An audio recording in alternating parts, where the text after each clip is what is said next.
Florida. And apologies in advance for my pronunciation. We're on the second day of the Teifi Valley Trail. We're walking from where we are now, which is Pontrhydd Fendigate, to Llanddewi Defi, I think. Llanddewi Brefi, close. Yeah, nearly. So apologies to any Welsh speakers out there who, yes. So today's walk is about 11.1 kilometres, miles, which is 17 and a half miles in English money. And it's a bit less uppy-downy. That's a technical term. 17 kilometres. Yes, that way round. Yeah. 11 miles, 17 kilometres. A little bit less bumpy than yesterday. Weather's nicer in the sense that it's not baking hot. We haven't had any rain. We might get a little bit today, we'll see. So the main issues with today's walk is that it goes through quite a lot of allegedly boggy area, which we might have to divert around a little bit, but given that there's been no rain for, well, I don't know, a week or so, and we've just had the hottest period in Welsh history pretty much, we should be alright. So there we are. With no further ado, we'll see you at the other end. The route guide tells us that for these first few fields we walk along a stream bank which may get quite boggy, and that the farmer has kindly permitted us, if we need to move slightly over to the left to avoid the bog. But as it turns out, I mean, you can see from the reeds, it could be quite marshy at times. As it turns out, it's lovely and dry and there's no problem at all.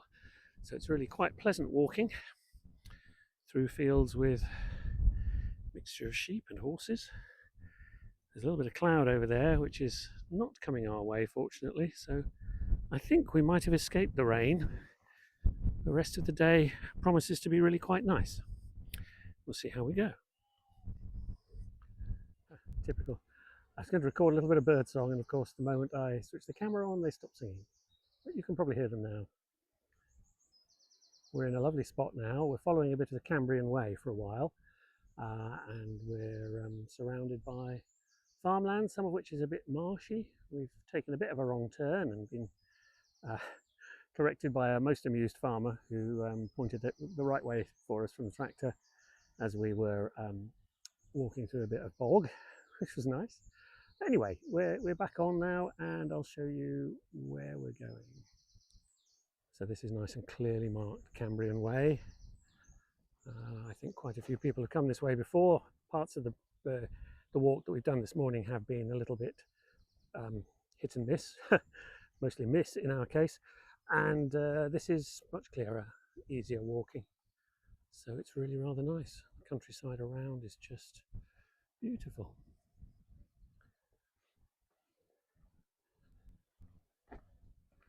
And you can probably just make out the scouting party up ahead.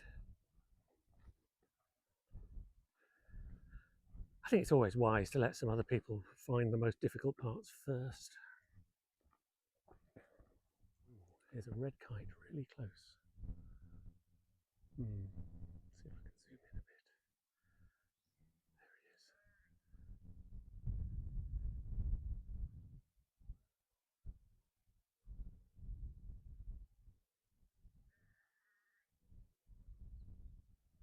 Perhaps we'll come round this way again. Or perhaps it won't. They're basically scavengers, red kites, so far as I can work out, so I think they are just waiting for us to collapse. A bit like vultures, really, but they are beautiful. And while they were almost exterminated in Britain in relatively recent years, they are making a huge comeback now that they've been reintroduced into numerous parts of the country. Around here was pretty much where they had their last holdout. Big dragonfly, which you probably can't make out there. Their last holdout in Britain, around Talgarth kind of area. Talgarth, I don't mean Talgarth, I mean Tregaron. And yes, there's just loads of them here. We're seeing them all the time, and a few buzzards as well, which is really nice.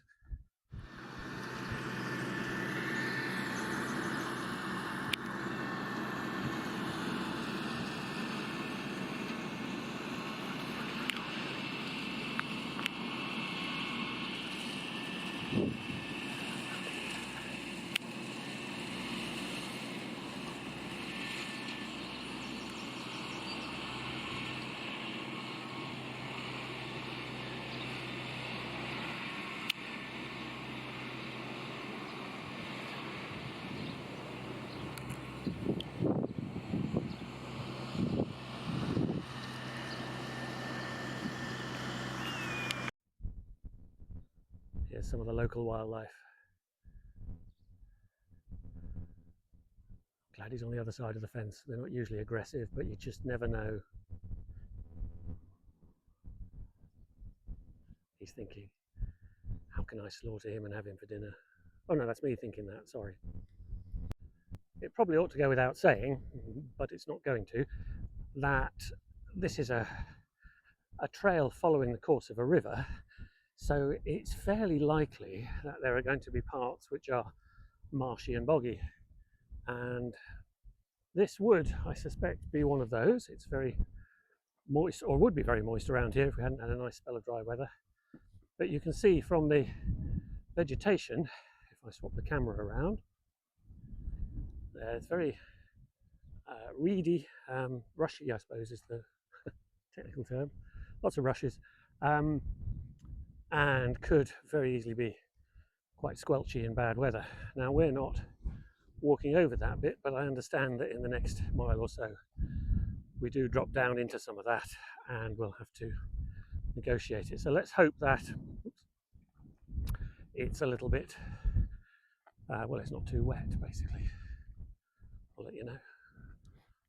I don't know whether to be disappointed or not, really. This is the part where the book says you're crossing a marshy field, and it, you know, may be a little bit difficult. And what we find is actually a neatly, well, it looks like it's been mown track, which is pretty much dry as a bone, and so I can't really make too much of it. So now we go through this gate and walk along the railway line for a bit. I'm kind of hoping that it's a disused railway line and not, let's say, the Wales Coast Express, if there is such a thing, which it would be unlikely to be because we're not on the coast. But anyway, it should make for very easy walking for quite a while, I think.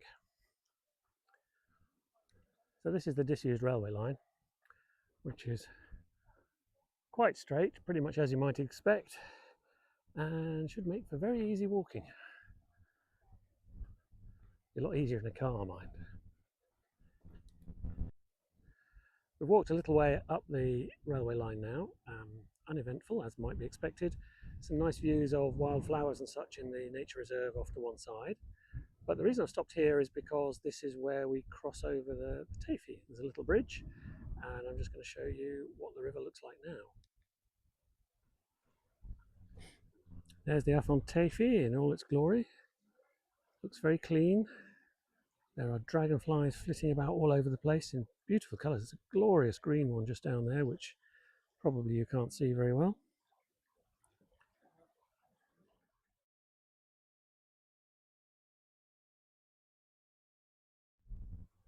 We finally reached the end of the railway track, and very pleasant walk it was too, past the what used to be known as Tregaron bog, big peat bed, lots of wildlife and so on.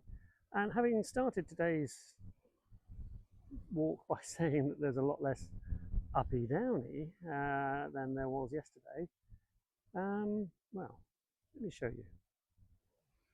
Once we've crossed the busy road, the busy B4 something something, can't remember exactly what.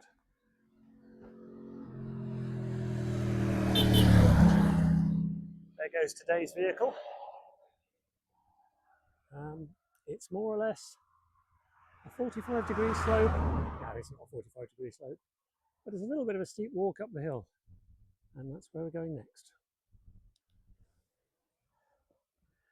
It's always a problem taking footage or even photographs when you're climbing a hill to convey any sense of steepness at all, because the camera somehow just makes it look like you're walking along a relatively flat path, but it isn't. It's really quite uppy just here, and perhaps if I turn to the side I can get a view of exactly how steep it is. That's what we're climbing up. Not very steep right now, but as we go up into the trees it's going to be a bit further, a bit further, a bit harder. We've climbed the hill, and this is the view back over Tregaron bog. We came in from over to the right, some way behind that hill that just appeared in the view. We walked along the railway line, and then we've come up here, and we've just stopped for a breather. And the view is, as you can see, spectacular.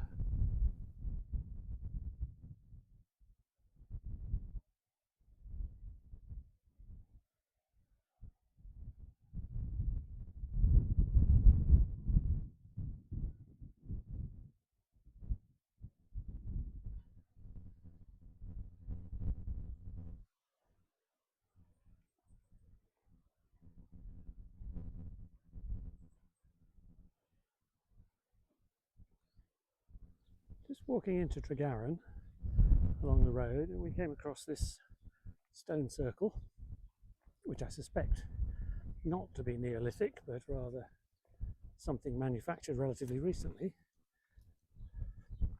especially given the little metal bolts and things in some of the stones. But it's still rather pretty. There's no explanation of what it is.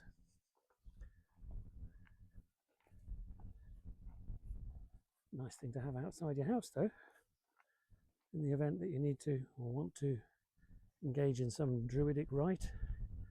You don't have to go very far. Oh, here we go. There's information about it. And quite reasonable.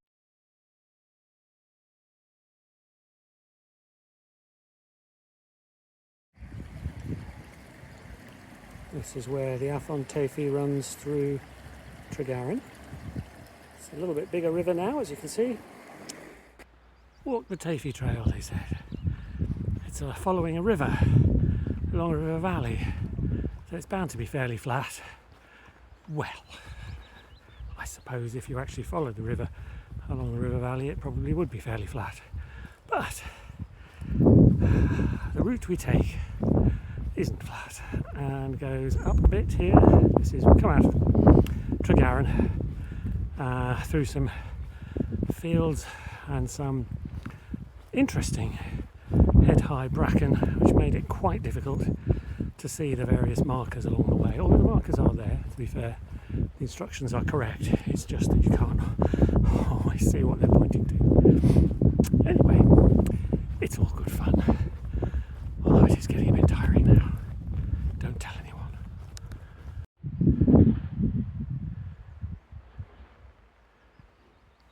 And if that looks like it's downhill, that's because it's the way we've just come.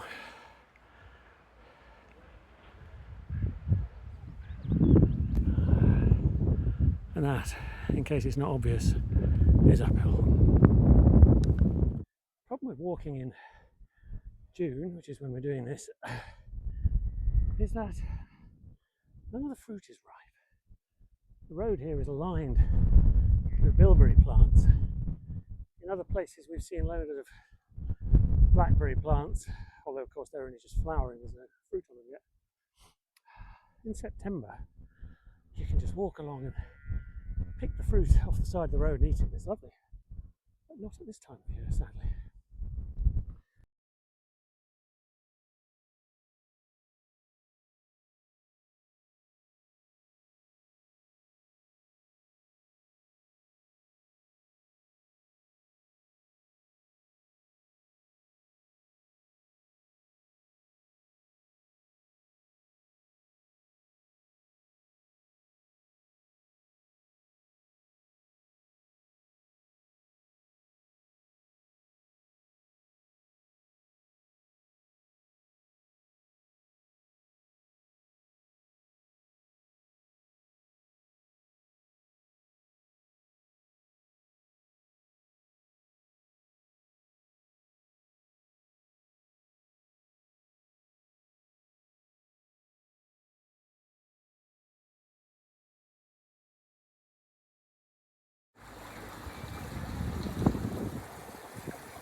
So there we are, the end of day 2. It's been it's felt like a long day. We don't walk terribly fast, so it's taken us a few hours to complete the 11 point something miles of the trail. It was, as probably I mentioned once or twice along the way, a little bit more hilly than we perhaps expected. It was certainly quite slow going in some of the rougher areas as well. So yeah, it took us quite a long time. I'm sorry for the technical issues, which meant that the microphone stopped recording at some point near the end. I think the battery had probably failed. It does mean that you've missed out on some of my amazingly witty comments, and a particularly good story at the end, but I'm sorry about that. There's nothing more I can do. You'll just have to join us for day 3 tomorrow, and hopefully I can make up for it.